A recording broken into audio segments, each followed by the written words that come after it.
Okay, hi everybody. So I'm back and I'm gonna read some scriptures from the Bible. I'm gonna be reading out of the book of Ruth.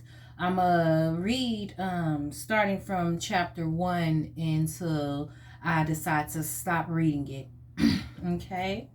So earlier I showed you guys how damaged my hair is, and for this protective style, I just decided to put a top knot up and just go ahead and read. So hopefully,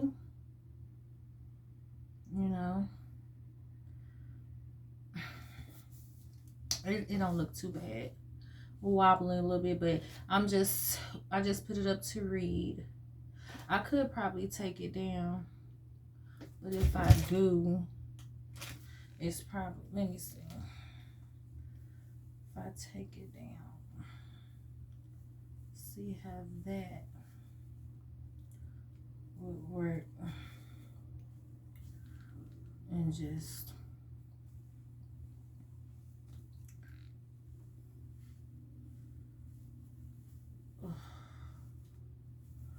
okay.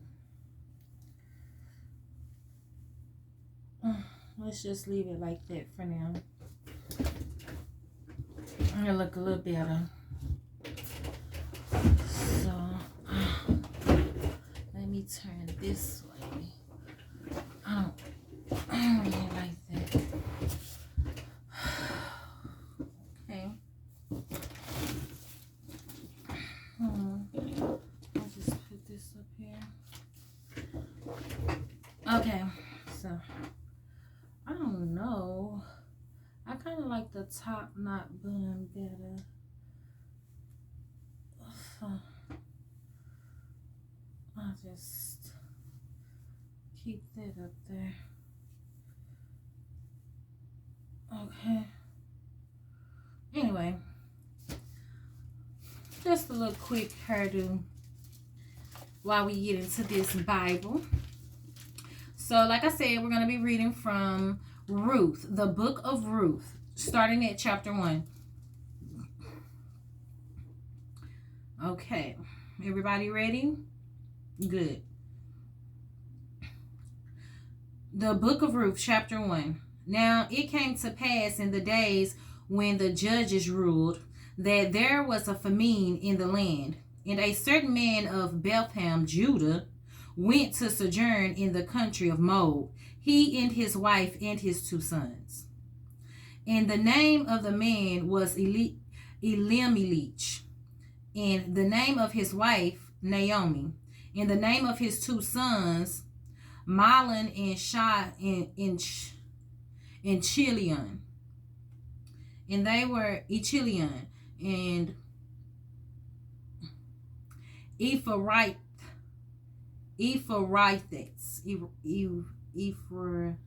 I don't know how to pronounce all these words good, but we're just gonna try. Okay, continue because the book does get good. I promise you that.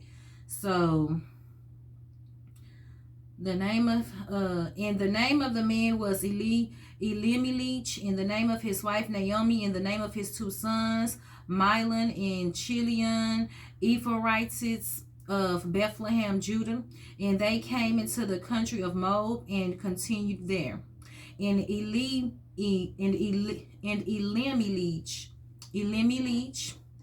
Naomi's husband, died, and she was left and her two sons.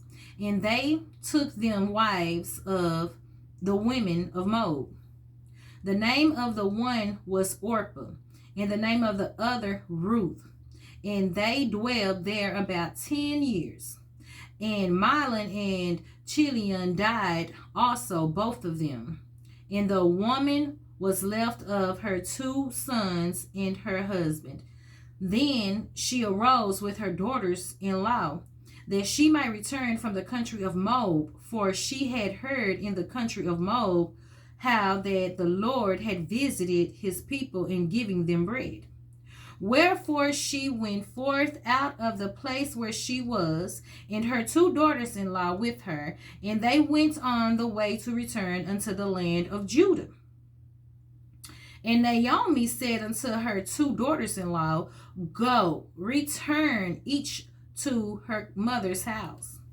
The Lord deal kindly with you, and ye have dealt as ye have dealt with the dead in me. The Lord grant you that ye may find rest, each of you in the house of her husband. Then she kissed them, and they lifted up their voice and wept. And they said unto her, Surely we will return with thee unto thy people. And Naomi said, Turn again, my daughters. Why will ye go with me? Are there yet any more sons in my womb, that they may be your husbands? Turn again, my daughters. Go your way. For I am too old to have an husband. If I should say, I have hope. If I should have an husband also tonight, and should also bear sons, would ye tarry for them till they were grown? Would ye stay for them from having husbands? Nay, my daughters, for it grieveth me much for your sakes that the hand of the Lord is gone out against me. And they lifted up their voices and wept again. And Orpah kissed her mother-in-law, but Ruth clave unto her. And she said, Behold, thy sister-in-law is gone back unto her mother, and unto her gods. Return thou after thy sister-in-law. And Ruth said, Entreat me not to leave thee, or to return from following after thee. For whither thou goest, I will go, and where thou lodgest, I will lodge. Thy people shall be my people, and thy God, my God. Where thou diest, will I die, and there will I be buried. The Lord do so to me, and more also, if aught but death part thee and me. When she saw that she was steadfastly minded to go with her, then she left speaking unto her. So they two went until they came to Bethlehem. And it came to pass, when they were come to Bethlehem, that all the city was moved about them. And they said, Is this Naomi? And she said unto them, Call me not Naomi, call me Mara. For the Almighty have dealt very bitterly with me. I went out full, and the Lord hath brought me home again empty. When they call ye me Naomi. Why then call me Naomi? Okay. Seeing the Lord hath testified against me, and the Almighty hath afflicted me. So Naomi returned, and Ruth the Moabitess, her daughter-in-law, with her, which returned out of the country of Moab. And they came to Bethlehem in the beginning of barley harvest. Let me just take a break and get some water.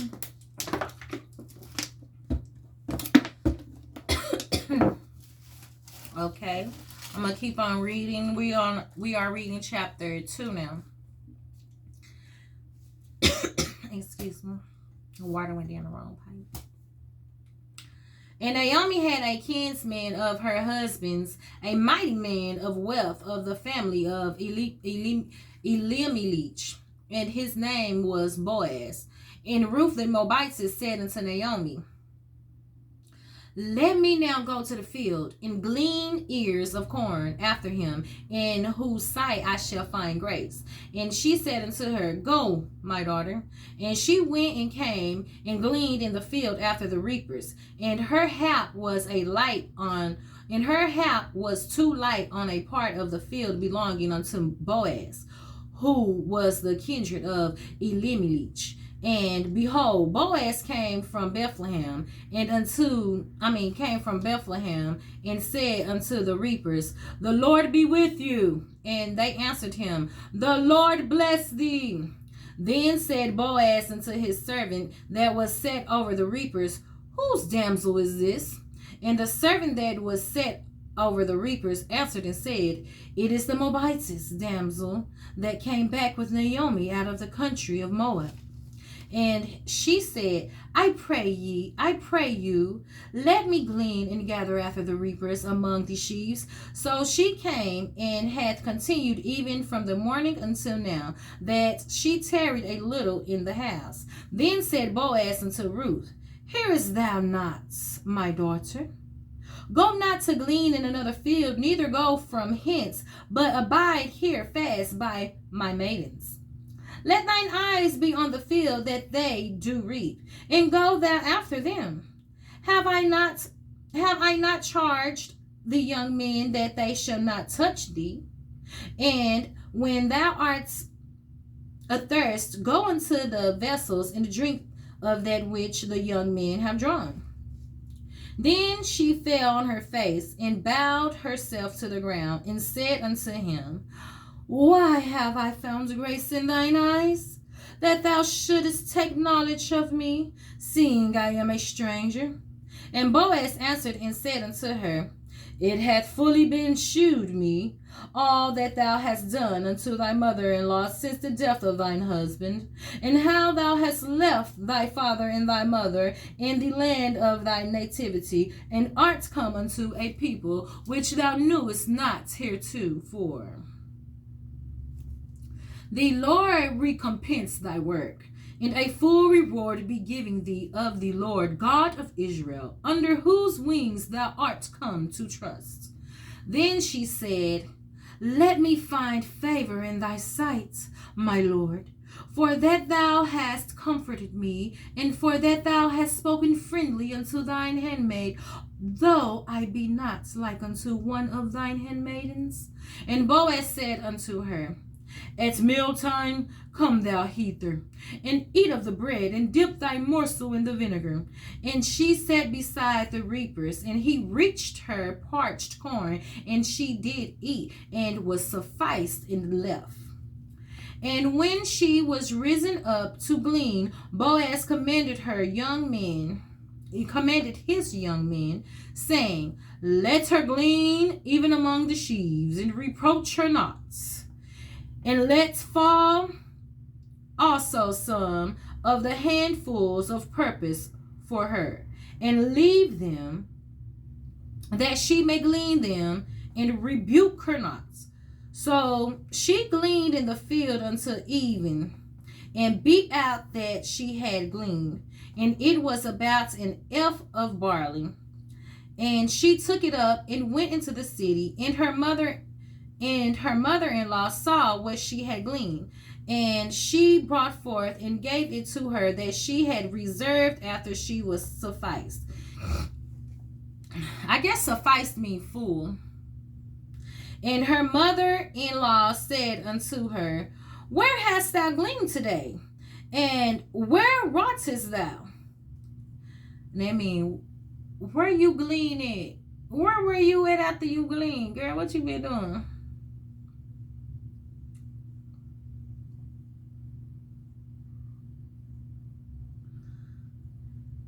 Okay. Blessed be he that did take knowledge of thee.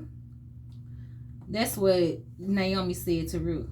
And she shewed her mother-in-law with whom she had wrought, and said, The man's name with whom I wrought today is Boaz.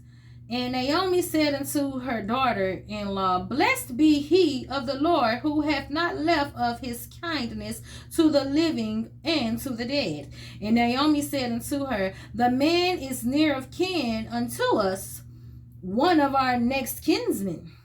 And Ruth the Moabitess said, He said unto me also, Thou shalt keep fast by my young men until they have ended all my harvest. And Naomi said unto Ruth her daughter-in-law, It is good, my daughter, that thou go out with his maidens, that they meet thee not in any other field. So she kept fast by the maidens of Boaz to glean until the end of barley harvest and of wheat harvest, and dwelt with her mother-in-law.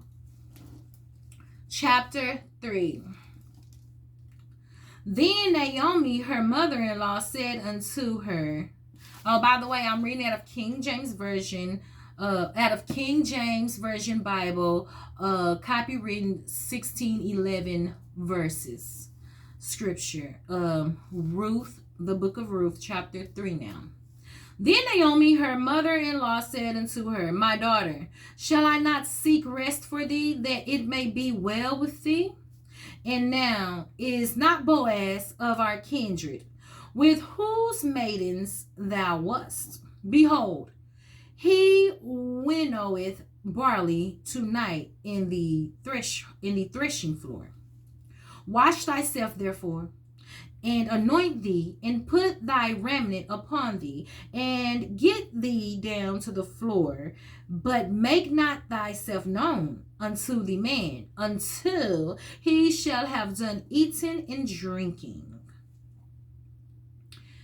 And it shall be, when he lieth down, that thou shalt mark the place where he shall lie, and thou shalt go in and uncover his feet, and lay thee down, and he will tell thee what thou shalt do. And she said unto her, All that thou sayest unto me, I will do. And she went down unto the floor, and did according to all that her mother-in-law bade her. And when Boaz had eaten and drunk, and his heart was merry, he went to lie down at the end of the heap of corn. And she came softly and uncovered his feet, and laid her down. And it came to pass at midnight that the man was afraid, and turned himself, and behold, a woman lay at his feet. And he said, Who art thou? And she answered, I am Ruth, thine handmaid. Spread therefore my skirt over thine handmaid, for thou art a near kinsman. And he said, Blessed be thou of the Lord, my daughter, for thou hast shewed more kindness in the later end than at the beginning, inasmuch as thou followest not young men, whether poor or rich. And now, my daughter, fear not, I will do to thee all that thou requirest. For all the city of my people doth know that thou art a virtuous woman. And now it is true that I am thy near kinsman. Howbeit, there is a kinsman nearer than I. Tarry this night, and it shall be in the morning, that if he will perform unto thee the parts of a kinsman, well, let him do the kinsman's part. But if he will not do the part of a kinsman to thee, then I will do the part of a kinsman to thee. As the Lord liveth, lie down until the morning. And she lay at his feet until the morning, and she rose up before one could know another.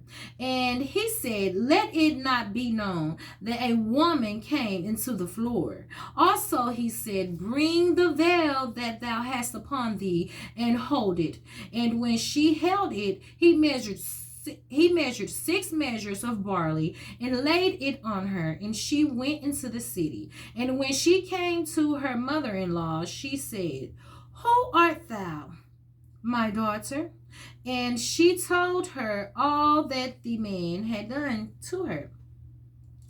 And she said, These 6 measures of barley gave he me, for he said to me, Go not empty unto thy mother-in-law. Then she said, Sit still, my daughter, until thou know how the matter will fall. For the man will not be in rest until he have finished the things this day. So that's it, guys. We read Ruth. I was kind of like, because when I had first read it, I had to fix some things in the video, so therefore I erased the video. Now I'm out of breath. But you know what? It's just one more chapter, so I guess I'll finish it. Then, okay, so this is Ruth chapter 4. Then went Boaz up to the gate and sat him down there. And behold, the kinsman of whom Boaz spake came came by, unto whom he said, ho, such a one. Okay, anyway, turn aside, sit down here. And he turned aside and sat down. And he took 10 men of the elders of the city and said, sit ye down here. And they sat down. And he said unto the kinsmen, Naomi, that is come again out of the country of Moab, selleth a parcel of land, which was our brother Elimelech's. And I thought to advertise thee, saying, buy it before the inhabitants and before the elders of my people. If thou wilt redeem it, redeem it. But if thou wilt not redeem it, then tell me, that I may know. For there is none to redeem it besides thee, and I am after thee. And he said, I will redeem it. Then said Boaz, what day thou buyest the field of the hand of Naomi, thou must buy it also of Ruth the Moabitess, the wife of the dead, to raise up the name of the dead upon his inheritance. And the kinsman said, I cannot redeem it for myself, lest I mar mine own inheritance. Redeem thou my right to thyself, for I cannot redeem it. So if the house had to come with the woman, he didn't want it. Now this was the manner in former time in Israel concerning redeeming and concerning changing, for to confirm all things. A man plucked off his shoe and gave it to his neighbor, and this was a testimony in Israel. Therefore the kinsman said unto Boaz, buy it for thee. So he drew off his shoe, and Boaz said unto the elders and unto all the people, ye are witnesses this day that I have bought all that was Elimelech's, and all that was Chilion's and Mahlon's of the hand of Naomi. Moreover, Ruth the Moabitess, the wife of Mahlon, have I purchased to be my wife, to raise up the name of the dead upon his inheritance, that the name of the dead be not cut off from among his brethren, and from the gates of his place. Ye are witnesses this day.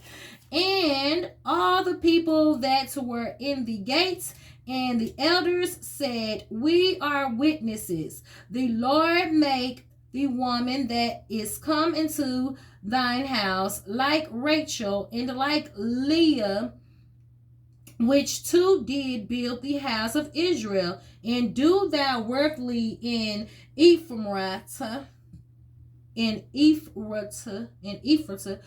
and be famous in Bethlehem. And let thy house be like the house of Pharez, whom Tamar bare unto Judah, of the seed which the Lord shall give thee of this young woman. So Boaz took Ruth, and she was his wife. And when he went in unto her, the Lord gave her conception, and she bare a son.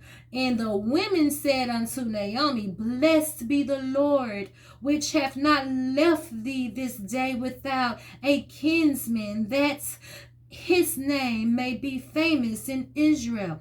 And he shall be unto thee a restorer of thy life, and a nourisher of thine old age. For thy daughter-in-law, which loveth thee, which is better to thee than 7 sons, hath borne him. And Naomi took the child, and laid it in her bosom, and became nurse unto it. And the women, her neighbors, gave it a name, saying, there is a son born to Naomi. And they called his name Obed. He is the father of Jesse, the father of David.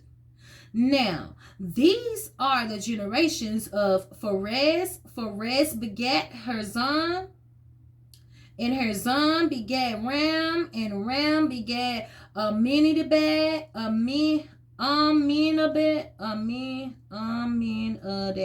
Aminadab, and Aminadab begat Nahshon, and Nahshon begat Salmon, and Salmon begat Boaz, and Boaz begat Obed, and Obed begat Jess, and Jess begat David.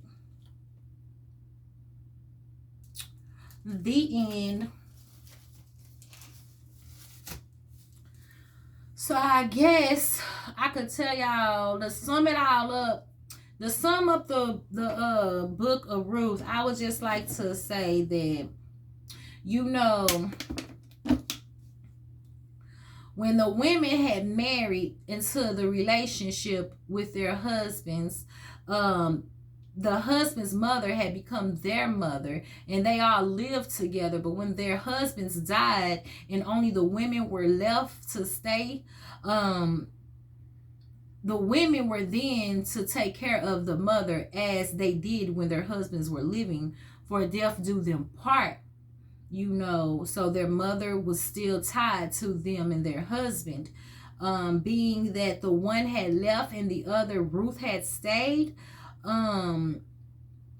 God had blessed Ruth to remarry in wealth in the time of famine, because not only was she obedient to the laws of God concerning her marriage and in her marital relationship thereof, she also continued to stay obedient to her mother-in-law and done exactly as her mother-in-law had advised her to do with her mother's old age and wisdom that she showed unto Ruth.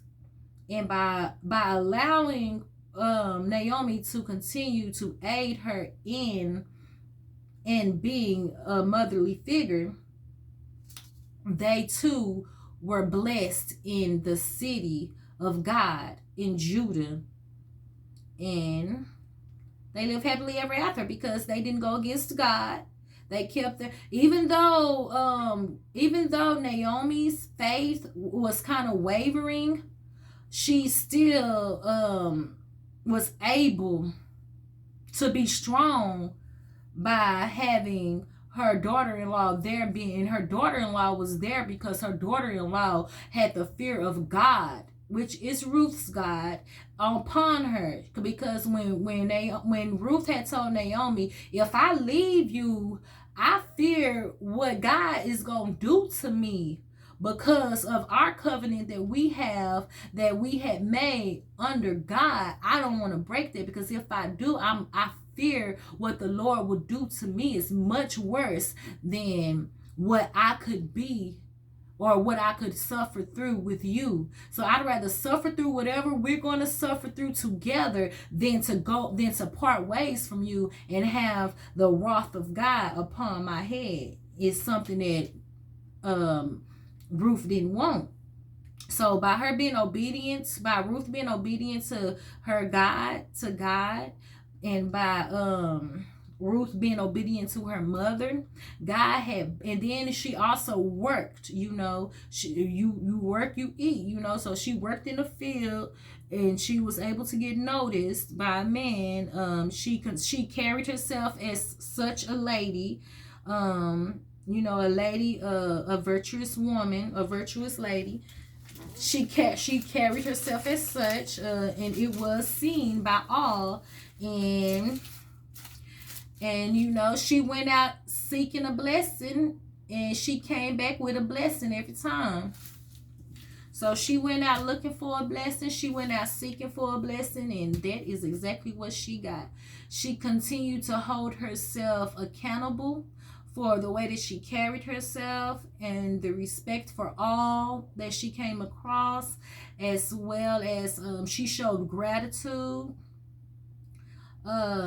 She just showed gratitude. She showed respect, and you know, it got her far.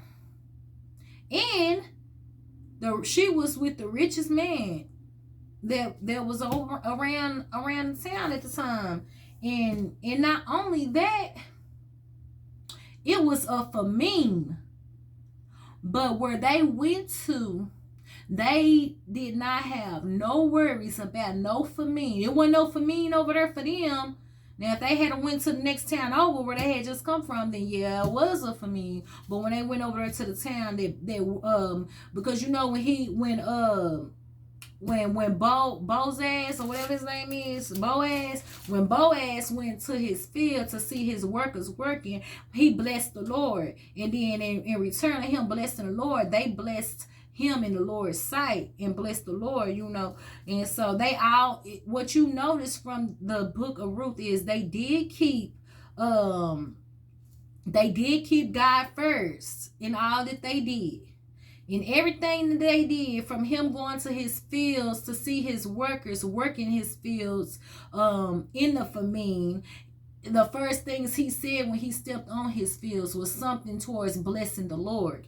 And his workers did the same in return. And then when Boaz had seen Ruth over there laying at his feet, what did he do? He blessed the Lord, and he did things in a godly fashion and order. He did things in a godly order and fashion of way. And you know, because it's always, everything has to be aligned and be in order for God to bless it. Because if you know, like I know, going to church and growing up, you would always hear and even experience in times of your life where people would say, God does not bless no mess. You need to get yourself together and you know, do things in order. It's how you get yourself together. And by doing things in order, you become aligned. And when you align yourself with God and work at the hands of whatever it is you're doing in an orderly fashion, keeping God first, then he gonna bless whatever your hands is doing. You understand me? By keeping him first and being obedient and just pressing on and moving forward. So I would just like to say that was a good reading. And I will be reading to you guys some more. So goodbye.